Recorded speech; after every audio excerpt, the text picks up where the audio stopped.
Brick by brick, this mansion was built to keep the living out and the dead in. Within its walls, secrets breathe and shadows speak. Welcome to Haunted Mansion Stories. Every mansion has secrets. This one whispers them in the dark. Listen to the secrets only if you dare.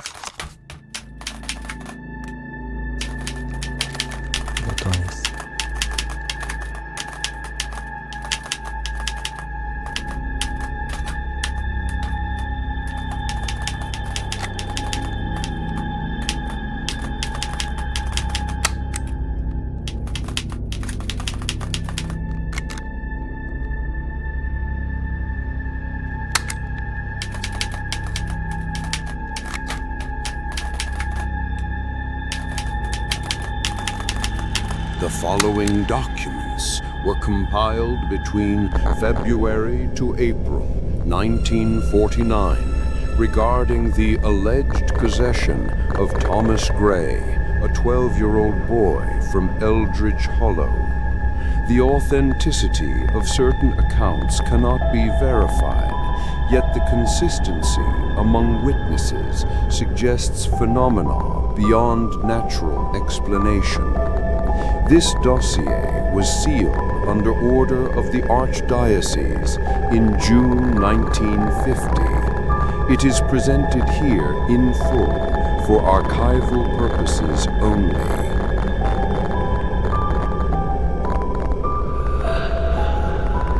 Background of subject: Thomas Gray, age 12, residence Eldridge Hollow, rural parish town. Family: Henry Gray, father, carpenter. Margaret Gray, mother, homemaker. Known medical history: minor childhood fevers, no mental illness reported. Notable event: discovery of unidentified grimoire in attic, February 21st, 1949.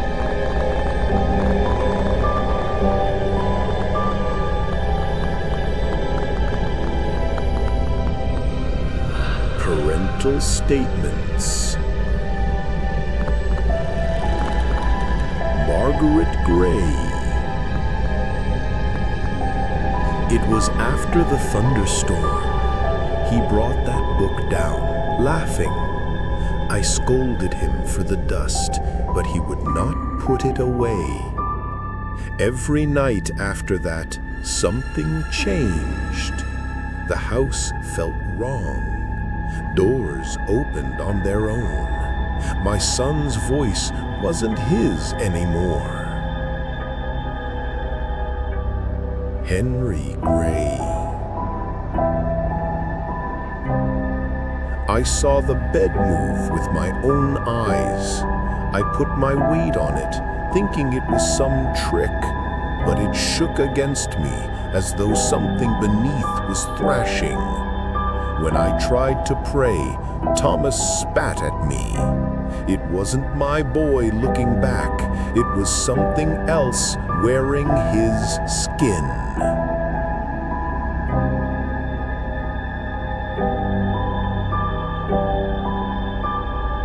Medical examination records. Dr. Samuel Klein. Dated March 2nd, 1949.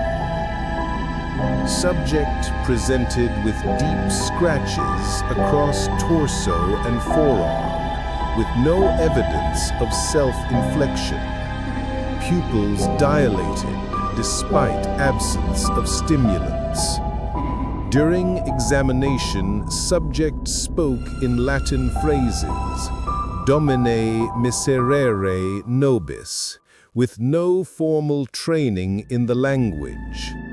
Parents report violent nocturnal activity, levitation of furniture, and auditory hallucinations. My medical opinion: acute psychosis is possible, but phenomena observed in office, chair sliding 2 feet without contact, defy rational explanation. 5. Diary excerpts of Thomas Gray. Recovered from bedroom drawer. handwriting inconsistent in later entries. Feb 23rd. The book has pictures I don't understand. I think it talks back sometimes. Feb 26th. Voices in the dark. They say my name. I can't sleep. Feb 28th. They told me I don't need to pray anymore. I belong to them now. March 1st. Writing jagged, ink smeared. Help me, help me, help me.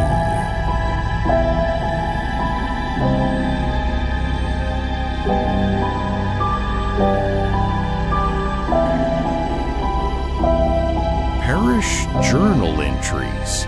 Father Elias. Selected passages. March 3rd through 5th, 1949. The boy's body bears marks not of human hand. His voice changes at will, sometimes childlike, sometimes deep as stone. Tonight, the crucifix in his room turned upside down while I stood there. I confess my hands shook.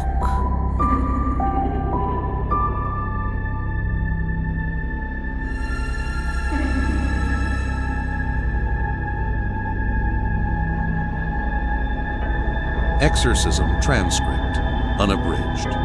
March 6th through 7th, 1949. 8 hours continuous. Condensed here for legibility. Bed levitates 6 inches.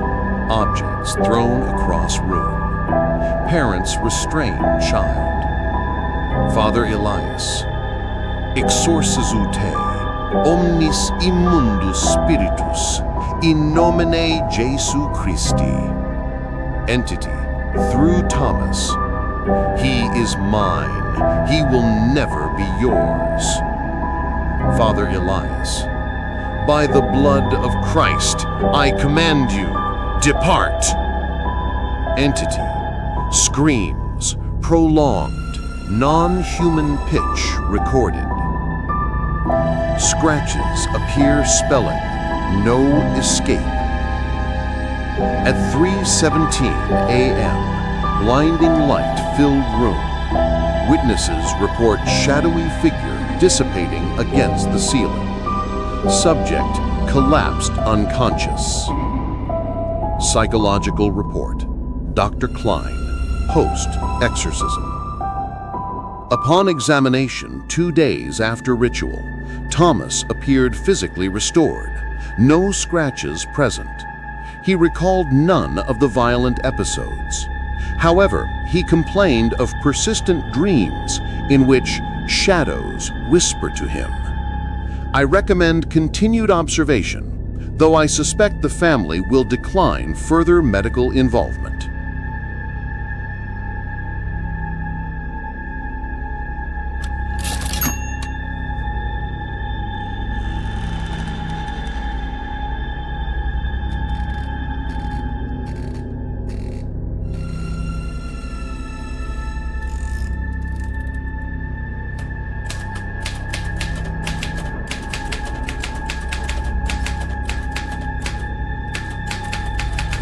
Follow-up correspondence. Father Elias and the Archdiocese. Context. The exchange that seals the file, demonstrating the institutional drive to suppress the scandal versus the priest's spiritual certainty that the evil lingers. Letter from Father Thomas Elias to His Excellency, Archbishop Vincent Moreau. Date, March 10th, 1949. Subject, Gray case follow-up, necessary precautions. Classification, confidential, ecclesiastical eyes only. Your Excellency, The rituale Romanum was followed exactly, and the immediate physical affliction on the boy, Thomas Gray, has ceased. The parents testify to his return to normalcy. However, I must confess to you a deep spiritual unease that compels me to write. The entity departed, yes, but its departure felt less like a defeat and more like a tactical retreat. The air in the house has not been consecrated, and the Gray family remains dangerously naive. Crucially, the grimoire, the object of initial infestation, is still in their possession. I begged Mr. and Mrs. Gray to permit me to burn it, to purify the space, but they refused, citing some misplaced sentimental attachment to family relics. Such artifacts are not merely old books, they are conduits, Your Excellency. I have retained my journal entries and a full transcription of the rite. I implore you to send an agent, an expert, to forcibly retrieve and destroy the book. Leaving this evil relic dormant is not prudence. It is an invitation for the darkness to return, not merely to the boy, but to the entire parish. We must not mistake the silence for peace. Respectfully submitted, Father Thomas Elias, St. Michael's Parish, Eldridge Hollow. Reply from the Office of Archbishop Vincent Moreau. Date, March 14, 1949. Subject, Eldridge Hollow Case, Final Disposition. Classification, Sealed Archive for immediate compliance. Father Elias, we acknowledge receipt of your distressing letter. Let us be unequivocal. The matter of the Gray boy is closed.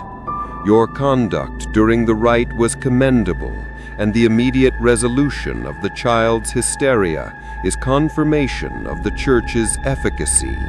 However, your subsequent actions and requests demonstrate a regrettable lack of discretion. You are ordered to seal your notes, destroy the unabridged transcript, and make absolutely no further mention of this event, whether to the parish, the local press, or any external authority. The Church cannot tolerate the scandal and ridicule that an exaggerated or continuing narrative of demonic possession invites. The world is changing, Father. We must present a facade of calm and rational authority. The grimoire is a family matter and not the concern of the Archdiocese. You will not trespass or interfere with the Gray family property again. Any disobedience will be met with immediate reassignment and possible censure. Discretion is paramount. The subject of Thomas Gray is permanently closed. By order of the Archbishop, Monsignor Silas Vance, Chancellor of the Archdiocese.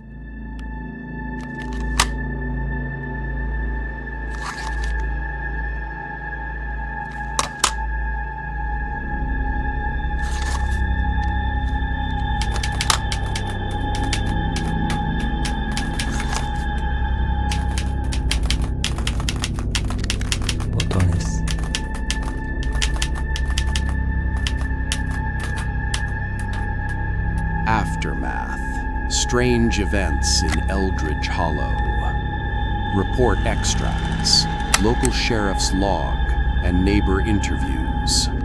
March 20th, 01:45 a.m. Vicinity of Gray residence. Report of unnatural shrieking, like a woman but deeper. Sound described as coming from above the trees. Mrs. E. Crane and Mr. A. Finch, Hollow Road. Sheriff's deputy found no source. Attributed to local wildlife. Despite witness insistence, it was not animal. March 24th, morning. Gray residence.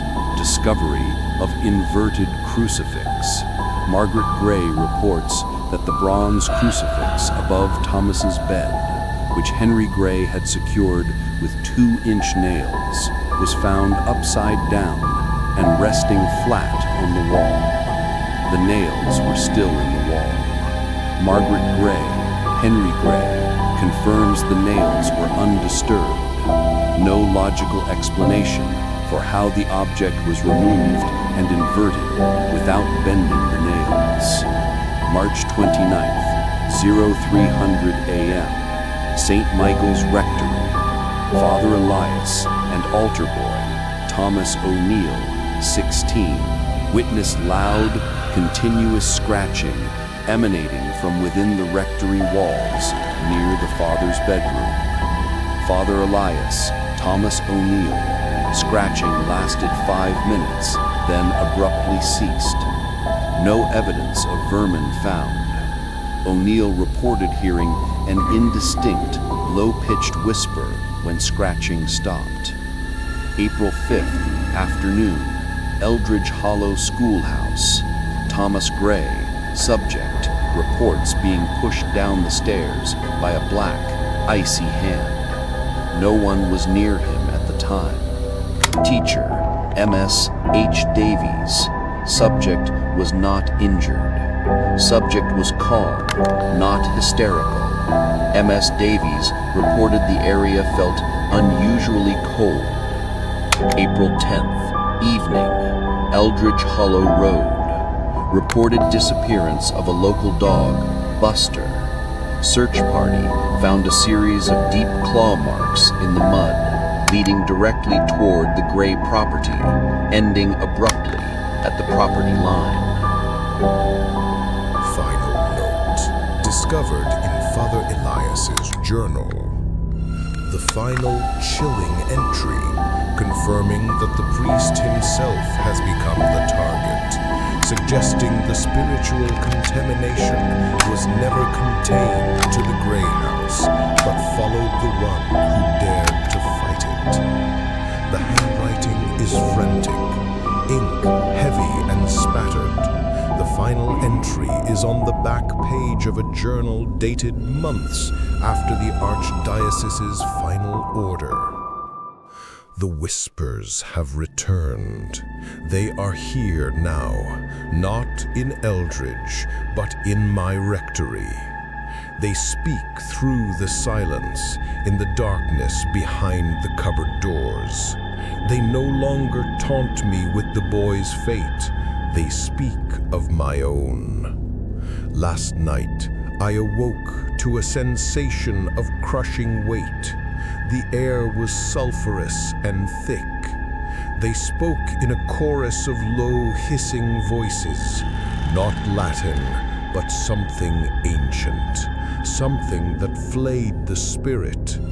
They said, "Return. The battle has only begun." I have been arrogant. I thought the right was a victory. It was a parley. It simply shifted the entity's focus. The banishment was not effective because the door remains open. The book, the damn book.